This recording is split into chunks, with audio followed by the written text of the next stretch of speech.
Алматы технология экономикалық колледжінің қазақ тілі мен әдебиеті пәнінің оқытушысы Аяғанова Гүлмира Асылбекқызы. Қазақ әдебиеті пәні. Сабақтың тақырыбы Сәкен Жүнісовтың өмірі мен шығармашылығы, Ақан сері романы.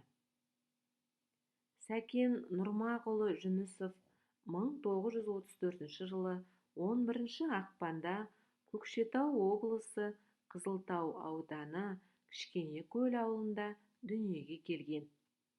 Сәкен Жүнісовтың әкесі Нұрмақ өз ортасына ғұмыр бойы жарық сепкен, ел үшін аянбай еңбек еткен белгілі педагог болған.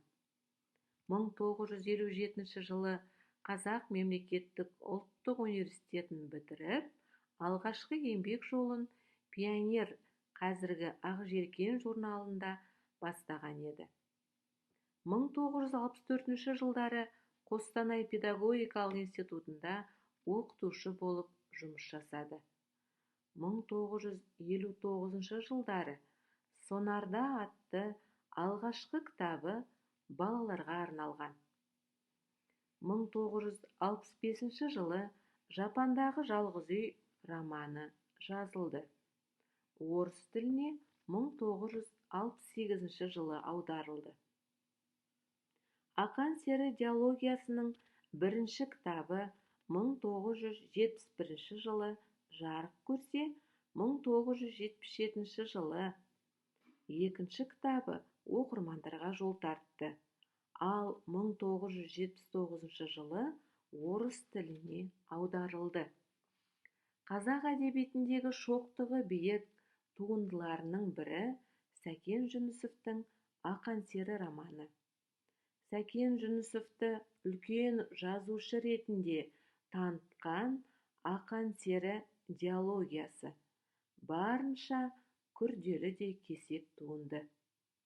Ондағы образдар әлеміне барлау жасасақ, басты кейіпкер құдіретті әнші, алғыр ақын, сері Ақан өз ортасынан бойы анағұрлым биік тұрған парасат иесі.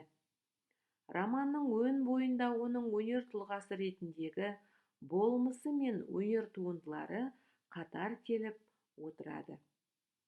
Автор басым көпшілігінде Ақанның ақын ретіндегі ішкі әлеміне үңілген.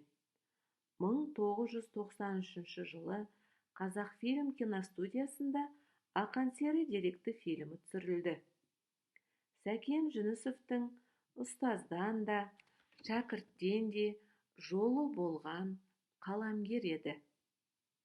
Әдебиет әлемінің асқар шыңын бағындырған классик Мұхтар Әуезов ұстазы болса, Асқар Алтайдың кербұғысы атанған Оралхан Бөкей шәкірті еді.